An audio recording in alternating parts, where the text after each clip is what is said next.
ನಮಸ್ಕಾರ.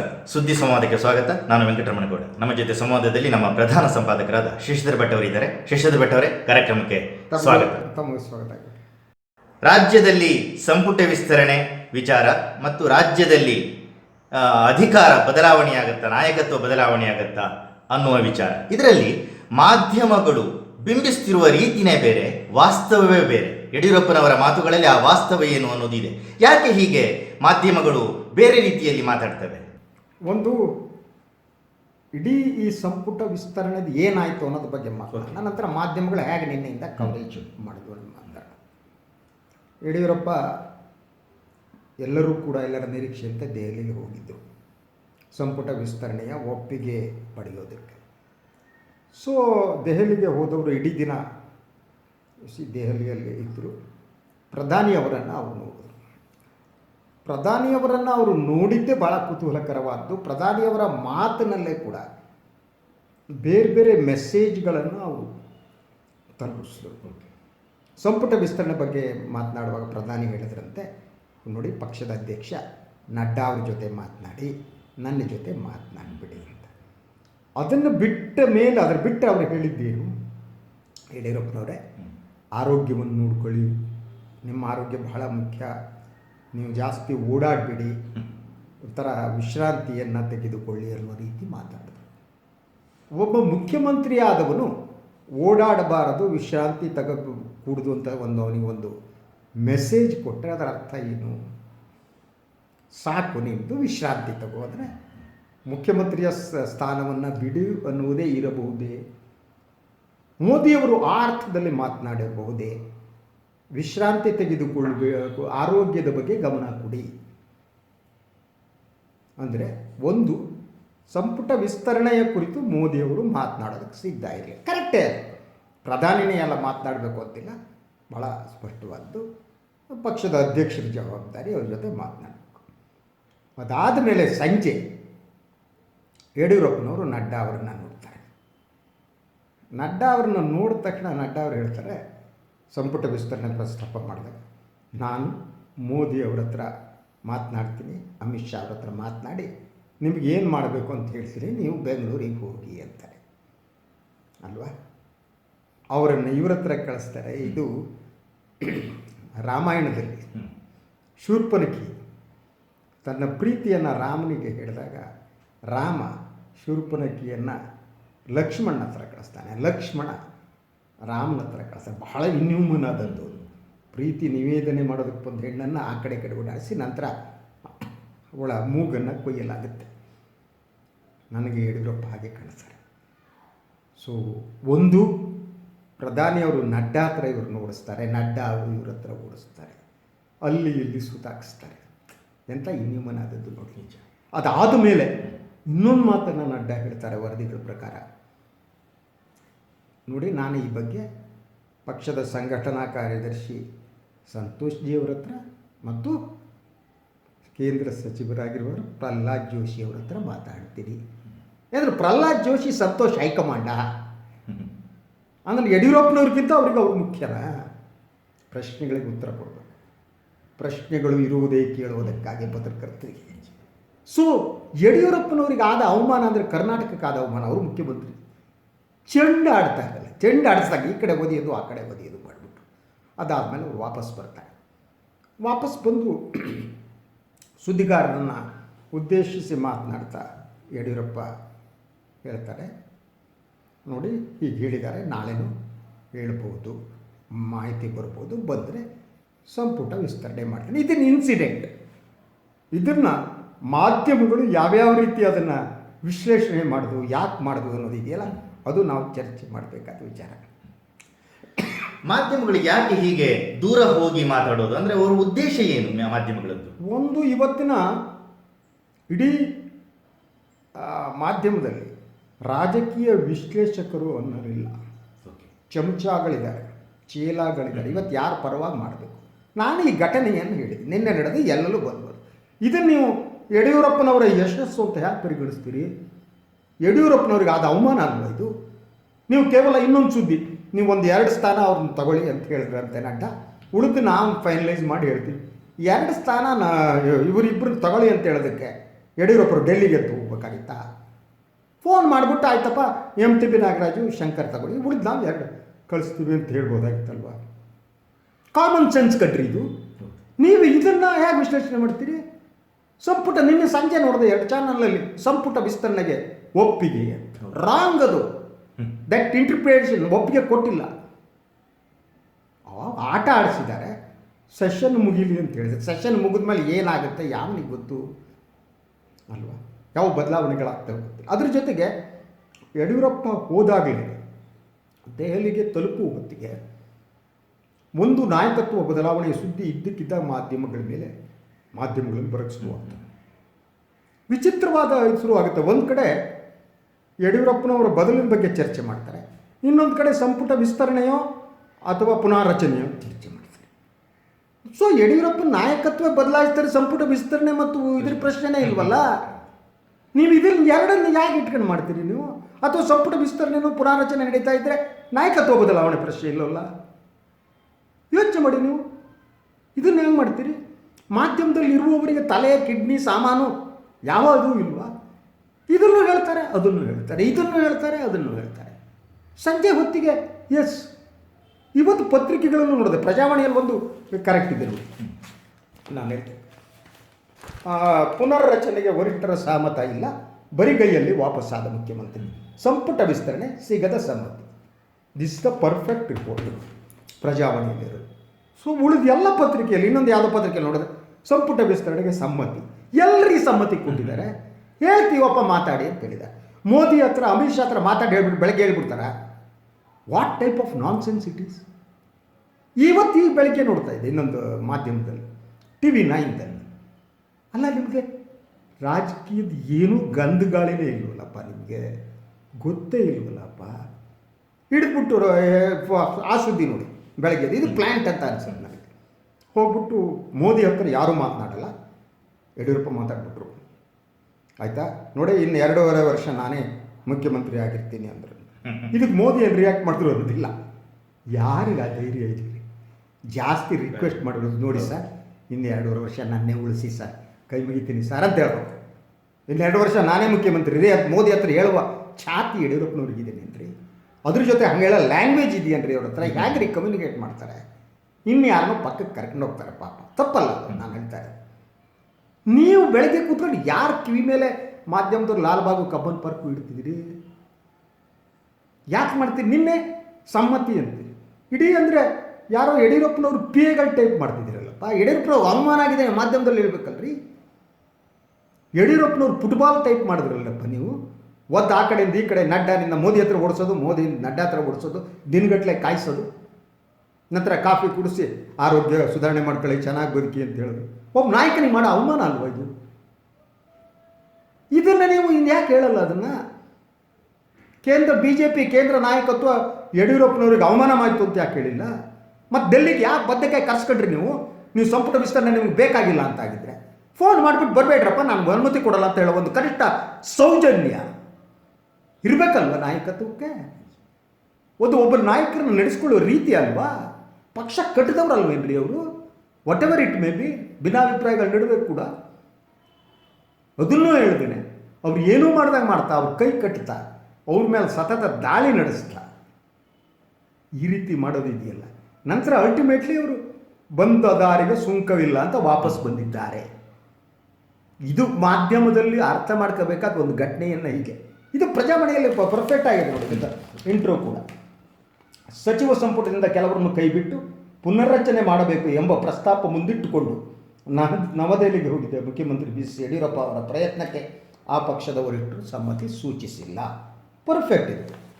ಈಗ ಪರಿಣಾಮ ಏನಾಗುತ್ತೆ, ಸೆಷನ್ನಲ್ಲಿ ಏನಾಗುತ್ತೆ? ಸೊ ಯಡಿಯೂರಪ್ಪನವರ ವಿರೋಧಿಗಳೇನಿದ್ದಾರೆ ಅವರು ಇನ್ನೇನು ಮಾಡ್ತಾರೆ? ಸಂಪುಟ ವಿಸ್ತರಣೆ ಸದ್ಯಕ್ಕಂತೂ ಇಲ್ಲ. ಇಸ್ ದಟ್ ಇದರ ನಂತರ ಇರಬಹುದು, ಗೊತ್ತಿಲ್ಲ ನನಗೆ ಸಂದರ್ಭ. ಅಷ್ಟರಲ್ಲಿ ಏನೇ ಬೇಕಾದರೂ ಬೆಳವಣಿಗೆ ಆಗ್ಬೋದು. ಈ ಯಡಿಯೂರಪ್ಪನವರನ್ನ ಅಧಿಕಾರಕ್ಕೆ ಬಂದಾಗಿನಿಂದಲೂ ಹೈಕಮಾಂಡ್ ಅವಮಾನಿಸ್ತಿರುವ ರೀತಿಯನ್ನು ರಾಜ್ಯ ನೋಡ್ತಾನೆ ಬಂದಿದೆ. ಪ್ರತಿಪಕ್ಷಗಳು ಕೂಡ ಅದನ್ನ ಎತ್ತಿ ಹೇಳಿವೆ, ನಿಮಗೆ ಅವಮಾನ ಆಗ್ತಿದೆ, ಅದು ನಮಗೆ ರಾಜ್ಯಕ್ಕಾದ ಅವಮಾನ ಅಂಥೇಳಿ. ಆದರೆ ಯಡಿಯೂರಪ್ಪನವರ ಬಣದವರೇ ಅನ್ನುವರು ಯಾರು ಇದರ ಬಗ್ಗೆ ಚಕಾರ ಎತ್ತಿಲ್ಲ. ರಾಜ್ಯ BJP ಇದರ ಬಗ್ಗೆ ಚಕಾರ ಎತ್ತಿಲ್ಲ. ನಾಳೆ ಯಡಿಯೂರಪ್ಪನವರನ್ನ ಬಹಳ ಈಸಿಯಾಗಿ ಬದಿಗೆ ಸರಿಸಿದ್ರು ಅವ್ರು ಯಾರು ಮುಂದೆ ಬರಲಾರರು ಅನ್ಸತ್ತೆ. ಈಗ ನೋಡಿದ್ರೆ ಯಡಿಯೂರಪ್ಪನವ್ರ ಜೊತೆ ಯಾರೂ ಇಲ್ಲ. ಓಕೆ. ಯಡಿಯೂರಪ್ಪ ಪಕ್ಷದಲ್ಲಿ ಒಂದು ರೀತಿ ಏಕಾಂಗಿ ಆಗ್ತಿದ್ದಾರೆ. ಅವರ ಸುತ್ತಮುತ್ತಲು ಇರುವಂಥ ರೇಣುಕಾಚಾರ್ಯ ಅಂತವರೇ ಡೆಲ್ಲಿ ಹೋಗಿ ಕೂತ್ಕೋತಾರೆ. ಸೊ ಇದರ ಅರ್ಥ ಏನು ಅಂದರೆ ಮುಂದಿನ ನಾಯಕರು ಯಾರಾಗ್ಬೋದು. ರೇಣುಕಾಚಾರ್ಯ ಹೋಗ್ಬಿಟ್ಟು ಯಡಿಯೂರಪ್ಪನ ಆಪ್ತಾರು ನರ್ಸ್ ರೇಣುಕಾಚಾರ್ಯ ಅವರು ಹೋಗ್ಬಿಟ್ಟು ಸಂತೋಷ್ ಜೊತೆ ಮೀಟಿಂಗ್ ಮಾಡ್ತಾರೆ. ಅಂದರೆ ಮುಂದಿನ ಬೆಳವಣಿಗೆಯಲ್ಲಿ ತಮಗೆ ಬರುವ ಅಧಿಕಾರದ ಬಗ್ಗೆ ಮಾತನಾಡ್ತಿದ್ದಾರೆ ಹೊತ್ತು ಯಡಿಯೂರಪ್ಪನವ್ರನ್ನ ಏಕಾಂಗಿಯಾಗಿ ಮಾಡಲಾಗಿದೆ. ಅದು ಈ ಒಂದು ಸರ್ಕಾರ ಅಧಿಕಾರಕ್ಕೆ ಬರುವ ಸಂದರ್ಭದಿಂದ ಅವರನ್ನು ಯಾವ ರೀತಿ ನೆಗ್ಲೆಕ್ಟ್ ಮಾಡಲಾಗಿದೆ ಅಂದರೆ, ಸ್ವಲ್ಪನಾದರೂ ಅವ್ರಲ್ಲಿ ಸಂತತ್ವ ಇದ್ದರೆ ಅಧಿಕಾರ ಸಾಕು ಅಂತ ಅನಿಸ್ಬೇಕಿತ್ತು ಅವರಿಗೆ. ನಾನು ಆಗ್ಬಿಟ್ಟಿದ್ದೀನಿ, ನಾನು ಹೊರಟೋಗ್ತೀನಿ. ಇವತ್ತು ನಿನ್ನೆ ಮಾಡಿದ ಅವಮಾನ ಇದೆಯಲ್ಲ, ಅದನ್ನು ಯಡಿಯೂರಪ್ಪನವರು ಸಹಿಸ್ಕೊಡು. ಅವರು ರಿಸೈನ್ ಮಾಡಿ ಹೊರಗಡೆ ಬರಬೇಕು ಅಲ್ವಾ. ಆದರೆ ಈ ಒಂದು ಇದು ಮಾಡೋದಕ್ಕೆ ಯಡಿಯೂರಪ್ಪನವ್ರ ಒಂದು ಮೆಸೇಜ್ ಇತ್ತಲ್ಲ, ಅದು ಕೂಡ ಕಾರಣ ಇರಬೇಕು ಅನಿಸುತ್ತೆ. ಅಂದರೆ ಯಡಿಯೂರಪ್ಪನವ್ರ ನಾಯಕತ್ವದ ಬದಲಾವಣೆಯ ಪ್ರಶ್ನೆ ರಾಜಕೀಯ ವಲಯದಲ್ಲಿ ಯಾವಾಗ ಚರ್ಚೆ ಪ್ರಾರಂಭ ಆಗಿತ್ತು, ಯಾವಾಗ ಆ ಸುದ್ದಿಯನ್ನು ಬಿತ್ತರಿಸಲಾಗಿತ್ತು, ಸುದ್ದಿಯನ್ನು ಪ್ಲ್ಯಾಂಟ್ ಮಾಡಲಾಗಿತ್ತು, ಅದೇ ಸಂದರ್ಭದಲ್ಲಿ ಮಾಜಿ ಮುಖ್ಯಮಂತ್ರಿ ಕುಮಾರಸ್ವಾಮಿ ಮತ್ತು ಯಡಿಯೂರಪ್ಪ ಮೀಟ್ ಮಾಡ್ತಾರೆ. ತಾಸುಗಟ್ಟಲೆ ಅವ್ರ ಮಾತುಕತೆ ನಡೆಯುತ್ತೆ. ಅದು ಬಹಳ ಸ್ಪಷ್ಟವಾಗಿ ಒಂದು ಮೆಸೇಜ್ ಕೊಡುವುದಕ್ಕೆ ಅಂತ ಮಾಡಿದ್ದು ಯಡಿಯೂರಪ್ಪ. ಹೈಕಮಾಂಡಿಗೆ ಒಂದು ಮೆಸೇಜ್ ಕೊಡಬೇಕು, ನೀವೇನಾದ್ರು ನನ್ನ ಬದಲು ಮಾಡಿದರೆ ನನಗಿಲ್ಲಿ ದಾರಿ ಓಪನ್ ಆಗಿದೆ, ನಾನು ನನ್ನ ಬೆಂಬಲಿಗ ಶಾಸಕರನ್ನ ಕರೆದುಕೊಂಡು JDS ಜೊತೆಗೆ ನಾನು ಸರ್ಕಾರ ಮಾಡಬಹುದು ಅಂತ. ಈ ಬಗ್ಗೆನೂ ಇವ್ರ ನಡುವೆ ಚರ್ಚೆ ನಡೆದಿರಬಹುದು ಅಂತ ಅನಿಸುತ್ತೆ. ಈ ಕಾರಣಕ್ಕೆ ಹೈಕಮಾಂಡಿಗೆ ಸಿಟ್ಟು ಬಂದಿದೆ. ಹೈಕಮಾಂಡಿಗೆ ಮೊದಲಿಂದನೂ ಯಡಿಯೂರಪ್ಪನವರು ಅಷ್ಟು ಚೆನ್ನಾಗಿಲ್ಲ ಇವಾಗ ಅಲ್ವಾ. ಸೊ ಅದಕ್ಕೆ ಸಿಟ್ಟು ಬಂದಿರಬೇಕು. ಆ ಕಾರಣಕ್ಕೆ ಅವ್ರನ್ನ ಫುಟ್ಬಾಲ್ ಆಡ್ದಂಗೆ ಆಡಿಸಿರ್ಬೋದು, ನಾನನ್ನ ಡಿನೈ ಮಾಡಲ್ಲ. ಅದು ಆ ಉದ್ದೇಶನೂ ಇರ್ಬೋದು. ಆದ್ದರಿಂದ ಸಂಪುಟ ವಿಸ್ತರಣೆಗೂ ಅವಕಾಶ ಕೊಡಬಾರ್ದು, ಅಥವಾ ಸಂಪುಟ ಪುನಾರಚನೆಗೂ ಅವಕಾಶ ಕೊಡಬಾರ್ದು. ಇದೇ ಸಿಚುವೇಶನಲ್ಲಿ ಮುಂದುವರಿಸಿ ಅವ್ರು ಹತಾಶನನ್ನಾಗಿ ಅವರು ಅಧಿಕಾರ ಬಿಡೋ ಹಂಗೆ ಮಾಡಬೇಕು ಅಂತ. ಬಟ್ ಈಗ ನೋಡಿದ್ರೆ ಯಡಿಯೂರಪ್ಪ ಬಿಡೋಕ್ಕೆ ರೆಡಿ ಇಲ್ಲ. ನಾನು ಬಿಡಲ್ಲ ಅಂತ ಒಂಥರ ರಚ್ಚೆ ಹಿಡಿದ ಮಗುವಿನಂತ ಆಗ್ಬಿಟ್ಟಿದ್ದಾರೆ ಅವರು. ನಾ ಬಿಡಲ್ಲಪ್ಪ, ಏನು ಮಾಡ್ತೀನಿ, ಬಿಡಲ್ಲ. ನೀವೇನಾದರೂ ನನ್ನ ನೆತ್ತಾಗ್ತಿರೋ, ನಾನು ಕುಮಾರಣ್ಣ ಮನೆಗೆ ಹೋಗ್ತೀನಿ, ನಾನು ಕುಮಾರಣ್ಣ, ಈ ರೀತಿ ಮೆಸೇಜ್ ಕೊಡ್ತಾ ಕೂತಿದ್ದಾರೆ. ಆದ್ದರಿಂದ ಇದು ಒಂದು ರೀತಿ BJP ವರಿಷ್ಠರಿಗೆ ಒಂದು ನುಂಗಲಾರದ ತುತ್ತು ಆಗಿದೆ. ಅಂದರೆ ಈಗೇನಾದರೂ ಯಡಿಯೂರಪ್ಪನ ಬದಲಾವಣೆ ಮಾಡಿದರೆ ಅದನ್ನು ಯಡಿಯೂರಪ್ಪನವ್ರನ್ನ ಮನವೊಲಿಸಿ ಮಾಡಬೇಕಾಗಿದೆ. ಆದರೆ ಅವರ ಮನಸ್ಸು ಒಲಿಯುವ ರೀತಿ ಕಾಣ್ತಾ ಇಲ್ಲ ನನಗೆ.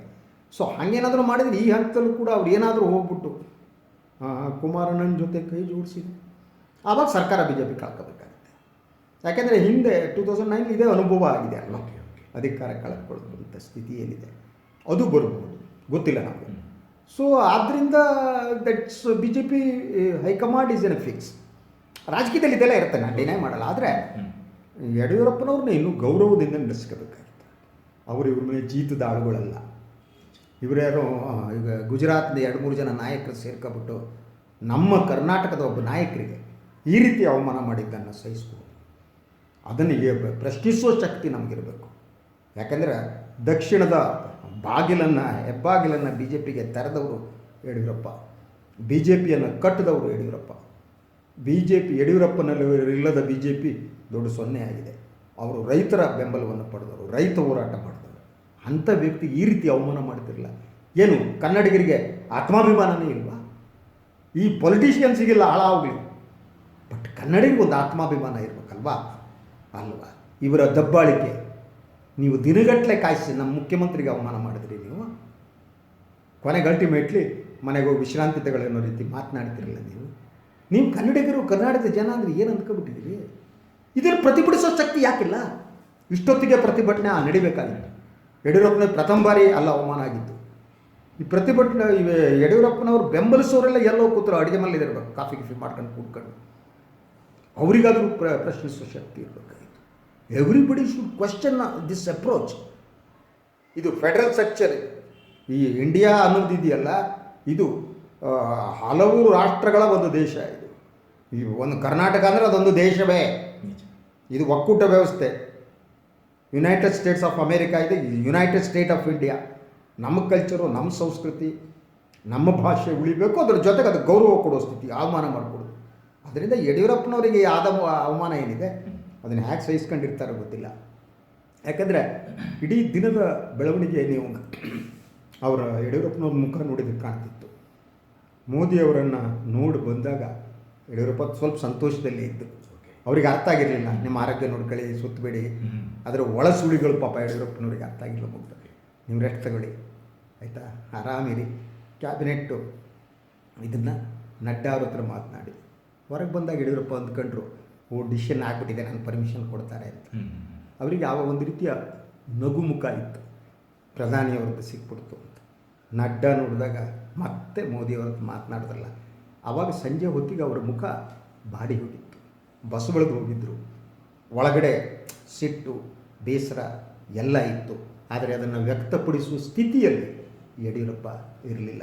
ಒಂದು ರೀತಿಯ ದುರಂತ ನಾಯಕನ ಹಾಗೆ ಗೋಚರಿಸ್ತಿದ್ದರು. ಅವರಿಗೆ ಈ ಇಡೀ ದೆಹಲಿ ರಾಜಕಾರಣದ ಒಳ ಹೊರಗುಗಳು, ಬೆಳವಣಿಗೆಗಳು, ಮಾತು ಮತ್ತು ಕೃತಿಗೆ ನಡುವೆ ಇರುವ ಬಹುದೊಡ್ಡ ವ್ಯತ್ಯಾಸ ಇದ್ಯಾರು ಯಡಿಯೂರಪ್ಪನವರಿಗೆ ಅರ್ಥ ಆಗಿದೆ ಅಂತ ನನಗೆ ಅನಿಸಲ್ಲ. ನಾಯಕತ್ವ ಬದಲಾವಣೆಯ ಮಾತು ಕೇಳಿ ಬರ್ತಿರುವಾಗಲೇ ನಡ್ಡಾ ಅವರು ಹೇಳಿದ್ದು ಏನು, ನಾವು ಪ್ರಹ್ಲಾದ್ ಜೋಶಿ ಅವ್ರ ಜೊತೆ ಮಾತಾಡ್ತೀವಿ, ಸಂತೋಷ್ ಅವ್ರ ಜೊತೆ ಮಾತಾಡಿ ತಿಳಿಸ್ತೀವಿ. ಅಂದ್ರೆ ನಿಮಗಿಂತ ದೊಡ್ಡವರು, ಹೈಕಮಾಂಡ್ ಅಲ್ಲದೆ ನಿಮಗಿಂತ ದೊಡ್ಡವರು ಬೇರೆ ಒಬ್ರು ಇದ್ದಾರೆ, ಬೇರೆ ಒಂದಿಬ್ಬರು ಇದ್ದಾರೆ ಅನ್ನುವ ಸೂಚನೆಯನ್ನ ಸ್ಪಷ್ಟವಾಗಿ ಕೊಟ್ರ. ಹೌದು, ಒಂದು ಇದರ ನಡುವೆ ಯಡಿಯೂರಪ್ಪನ ವಿರುದ್ಧ ಒಂದು ಚಕ್ರವ್ಯೂಹ ಮೊದಲೇ ಸೃಷ್ಟಿಯಾಗ್ಬಿಟ್ಟಿತ್ತು ಕೆಲವು ತಿಂಗಳುಗಳಿಂದ. ಯಡಿಯೂರಪ್ಪನವರ ಹತ್ತಿರ ಇದ್ದ ಶಾಸಕರೇನೆ ವಿಜೇಂದ್ರ ವಿರುದ್ಧ ಚಟುವಟಿಕೆ ಅವರ ಬಗ್ಗೆ ದೂರುಗಳನ್ನು ಕೊಟ್ಬಿಟ್ಟಿದ್ರು. ಅಂದರೆ ಬಹುತೇಕ ಎಲ್ಲ ಟ್ರಾನ್ಸ್ಫರ್ಗಳಲ್ಲಿ ವಿಜೇಂದ್ರ ಅವರ ತೀರ್ಮಾನವೇ ಅಂತಿಮ ಅನ್ನುವ ಸ್ಥಿತಿ ಇದೆಯಲ್ಲ, ಅದಕ್ಕೆ ಬಹುತೇಕ ಶಾಸಕರಿಗೆ ಸಿಟ್ಟು ಬಂದಿತ್ತು. ಯಾಕಂದರೆ ಅವರು ಟ್ರಾನ್ಸ್ಫರ್ ಮಾಡಿಸಿ ದುಡ್ಡು ಹೊಡಿಬೇಕಾಗಿತ್ತು, ದುಡ್ಡೆಲ್ಲ ವಿಜೇಂದ್ರ ಹೊಡಿತಿದ್ದಾನೆ ಅಂತ ಒಂದು ದುಃಖ ಇತ್ತು. ಸೊ ಹೀಗೆ ಯಡಿಯೂರಪ್ಪನವರ ವಿರೋಧಿ ಶಕ್ತಿಗಳು ಒಗ್ಗೂಡುವುದಕ್ಕೆ ಮೊದಲಿಂದ ಒಗ್ಗೂಡ್ತಾ ಇದ್ರು, ಪ್ರಾರಂಭ ಆಗ್ತಾಯಿದ್ರು, ರೆಡಿ ಮಾಡ್ತಾಯಿದ್ರು ಒಂದು ವೇದಿಕೆ ಏನಂತ ನನಗೆ ಅನಿಸುತ್ತೆ. ಸೊ ಆದ್ದರಿಂದ ಆವಾಗವಾಗ ಇಂಥ ಮಾಹಿತಿ ಕೊಡುವವರು ಯಾವಾಗಲೂ ಇಷ್ಟ ಆಗ್ತಾರೆ ಹೈಕಮಾಂಡಿಗೆ. ಪ್ರಹ್ಲಾದ್ ಜೋಶಿ ಅಂತವರು ಅಥವಾ ಸಂತೋಷಿ ಅಂತವರು, ಅವರು ಮಾಹಿತಿಯನ್ನು ತಲುಪಿಸೋರು ಹೈಕಮಾಂಡಿಗೆ. ಮೋದಿಯವರಿಗೆ, ಅಮಿತ್ ಶಾ, ನಡ್ಡಾ ಅವರಿಗೆ ಹತ್ತಿರ ಇರುವ ಜನ ಅಲ್ವಾ ಇವರು. ಪ್ರಹ್ಲಾದ್ ಜೋಶಿ ಪಾರ್ಲಿಮೆಂಟ್ರಿ ಅಫೇರ್ಸು ಮೋದಿ ಜೊತೆಗೆ ಇರುತ್ತೆ ಅಲ್ವಾ. Santoshi is the most powerful man in BJP. Is from RSS, ಸಂಘಟನಾ ಕಾರ್ಯದರ್ಶಿ ಅಂದರೆ ಅವ್ರು ಪವರ್ಫುಲ್ BJP ಒಳಗಡೆ. ಇವನ್ ಮೋದಿ ಕೂಡ ಸಂಘಟನಾ ಕಾರ್ಯದರ್ಶಿಯಾಗಿ BJP ರಾಜಕಾರಣಕ್ಕೆ ಬಂದಿದ್ರು RSSನಿಂದ, ಜಸ್ಟ್ ಲೈಕ್ ಸಂತೋಷಿ. ಅವ್ರು ಮೋರ್ ಪವರ್ಫುಲ್. ಸೊ ಇವ್ರ ಮಾತು ನಂಬದಿದ್ದರು, ಸಂತೋಷಿ ಮಾತನ್ನು ನಂಬ್ತಾರೆ. Because RSS is controlling BJP ಅಲ್ವಾ. ಸೊ ಅದರಿಂದ ಅವ್ರ ಹತ್ರ ಮಾತಾಡ್ತಾನೆ, ದೊಡ್ಡವರೇ BJP, ಅನುಮಾನನೇ ಬೇಕಾಗಿಲ್ಲ. ಯಾವ ತೀರ್ಮಾನ ಇದ್ದರೂ Santosh is most powerful man, is equal to Nadda. Number 1 Modi, then Amit Shah, then Nadda ಏನು ಬರ್ತಾರೆ, ನಡ್ಡಾಕ್ಕಿಂತ ಮೇಲೆ ಸಂತೋಷಿ ಬರ್ತಾರೆ. ಸೊ ಅಷ್ಟು ಪವರ್ಫುಲ್ಲು. ಅವ್ರ ಹತ್ರ ಮಾತನಾಡಿಬಿಟ್ಟು ನಾನು ಹೇಳ್ತೀನಿ ಅನ್ನೋದೇನಿದೆ ಅದು ನಿಮ್ದೊಂದೇ ನಡೆಯಲ್ಲ ರೀ. I will ask that. ಸಂವಾದದಲ್ಲಿ ಪಾಲ್ಗೊಂಡಿದ್ದಕ್ಕೆ ಧನ್ಯವಾದಗಳು. ತಮಗೂ ಧನ್ಯವಾದ. ಪ್ರಿಯ ವೀಕ್ಷಕರೇ, ರಾಜಕೀಯ ವಿಶ್ಲೇಷಣೆ ಅನ್ನೋದು ಇವತ್ತು ಗಾನ್ ಟು ಡಾಗ್ಸ್ ಅಂತ. ಮನಸ್ಸಿಗೆ ಬಂದಾಗ ವಿಶ್ಲೇಷಣೆ ಮಾಡುವ ಮಾಧ್ಯಮಗಳು ಸುಳ್ಳನ್ನು ಸತ್ಯ ಗೊತ್ತಿದ್ದೇ ಹೇಳ್ತಾರೋ ಗೊತ್ತಿಲ್ಲದೆ ಹೇಳ್ತಾರೋ ಗೊತ್ತಿಲ್ಲ. ಎನಿವೆ, ಇದಾಗಿತ್ತು ಸುದ್ದಿ ಸಂವಾದ. ಇನ್ನೊಂದು ವಿಚಾರದಲ್ಲಿ ನಾನು ಮತ್ತು ಕೊಟ್ಟು ಬರ್ತೀವಿ. ಎಲ್ಲರಿಗೂ ಒಳ್ಳೆಯದಾಗಲಿ. ನಮಸ್ಕಾರ.